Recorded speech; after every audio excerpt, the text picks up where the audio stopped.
Assalamualaikum warahmatullahi wabarakatuh. Perkenalkan, nama saya Novi Sofiatur Rahma dengan NIM 1908104031. Di sini, saya akan menjelaskan tentang model pembelajaran problem posing. Yang pertama ada skenario problem posing learning, merupakan salah satu pendekatan berpikir dan berbasis masalah, merujuk pada strategi pembelajaran yang menekankan pemikiran kritis. Para siswa diajarkan untuk merumuskan pertanyaan-pertanyaan yang dimulai dari diri sendiri, kemudian siswa juga menjawab pertanyaan tersebut.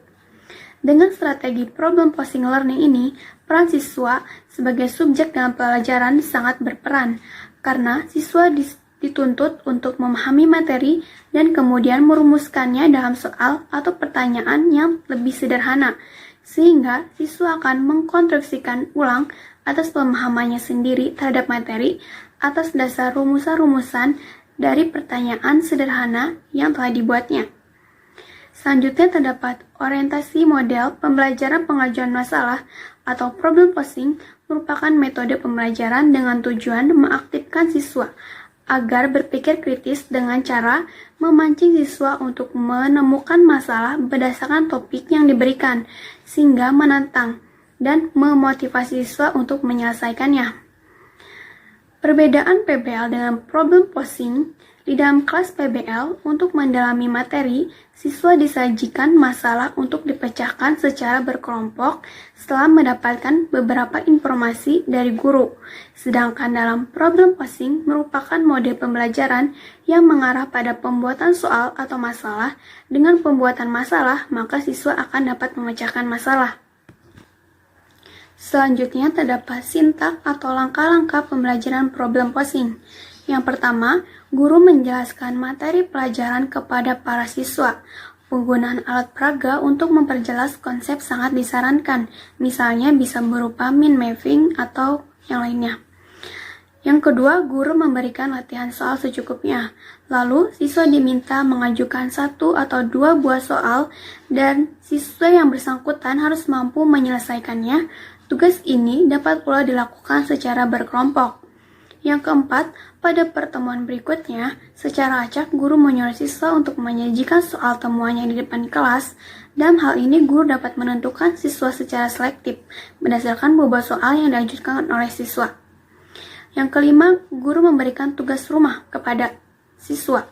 Dalam proses pembelajaran, siswa hendaknya didorong untuk melakukan kegiatan yang dapat menumbuhkan proses kegiatan kreatif. Oleh karena itu, metode pemberian tugas dapat dipergunakan untuk mendukung metode pembelajaran yang lain.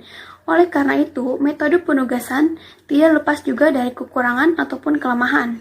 Maka, guru juga perlu memperhatikan saran-saran pelaksanaan, misalnya merencanakan pemberian tugas secara matang, berkaitan dengan materi pelajaran yang telah diberikan. Jenis tugas juga diberikan hendaknya telah dimengerti betul oleh siswa agar tugas yang dapat dilaksanakan secara baik. Selanjutnya terdapat penerapan situasi kelas. Nah, mode pembelajaran problem posing merupakan mode pembelajaran inovatif yang dapat diterapkan dalam proses pembelajaran untuk mengembangkan kemampuan pemahaman konsep siswa adalah menggunakan mode pembelajaran problem posing ini. Dengan mode pembelajaran problem posing ini, pembelajaran yang menekankan pada siswa untuk membentuk atau mengajukan soal berdasarkan informasi atau situasi yang diberikan. Informasi yang ada diolah di dalam pikiran dan setelah dipahami, maka siswa akan bisa mengajukan pertanyaan.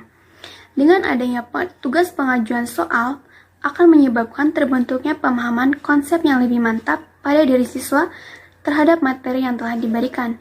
Kegiatan itu akan membuat siswa lebih aktif dan kreatif dalam membentuk pengetahuan dan pada akhirnya pemahaman siswa terhadap konsep mata pelajaran yang diberikan akan lebih baik lagi. Dengan menggunakan model ini dapat digunakan untuk mata pelajaran IPS seperti kelangkaan sebagai sumber permasalahan ekonomi yang harus dianalisis permasalahannya, dan peserta didik diharapkan mampu menjelaskan kelangkaan sebagai permasalahan ekonomi manusia dengan tepat.